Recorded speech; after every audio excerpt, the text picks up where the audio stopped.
Genesis ti aduonunum.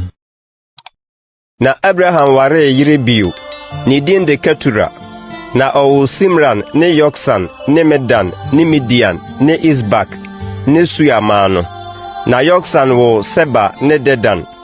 Na Dedan ma ne Asoefo ne Letusfo ne Leumfo.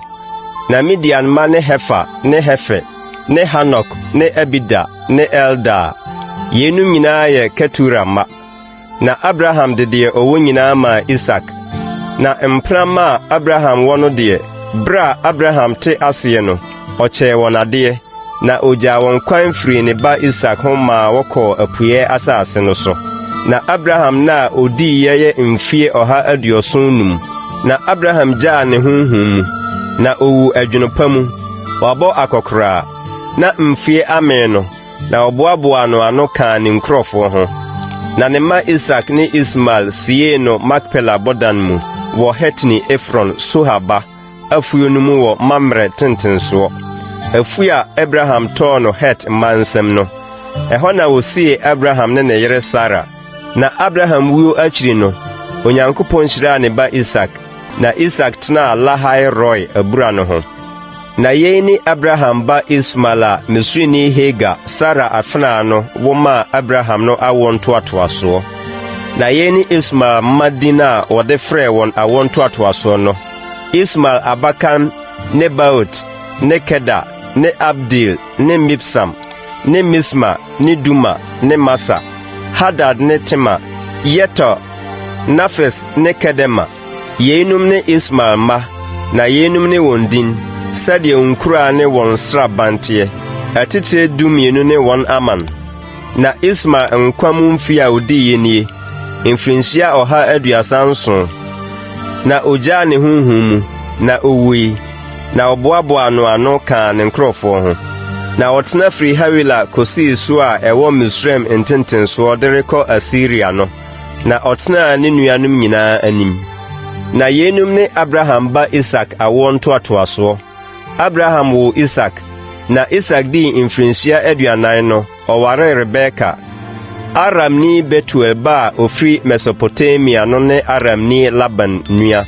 Na Isaac sre Erade ma ne yere efise oye obonini. Na Erade tie na desre no na ne yere Rebeka nyinsane.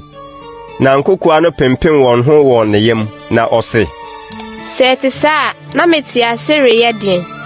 Na okobusa Erade na Erade ka kire no se ama mienu ne wo yem na enkrofo ahodo mienu na ebetiti won humu afiri wo yefunu na oman no biako bedi biako so na opani no asomakuma no na ne na du so se obewo no na hwe nta wo ne yem na de odika no firi baaye no na ne ho yekọ ne ho nyinaa wo enwi kusu enti woto ne din Esau ase ne enwiinwi na eno akiri no ne nua no firi baaye na ne nsekura Esau nantin enti woto ne din Jacob ase ne nantinkrafo na wowo won no na Isaac adi mfie aduosia na mofra no nyini na Esau ye onipa onim ahayo ne ohamuni na Jacob de oye onipa ojo a ote ntomadan mu na Isaac do Esau efrise na ne hanam ye no de na Rebeka do Jacob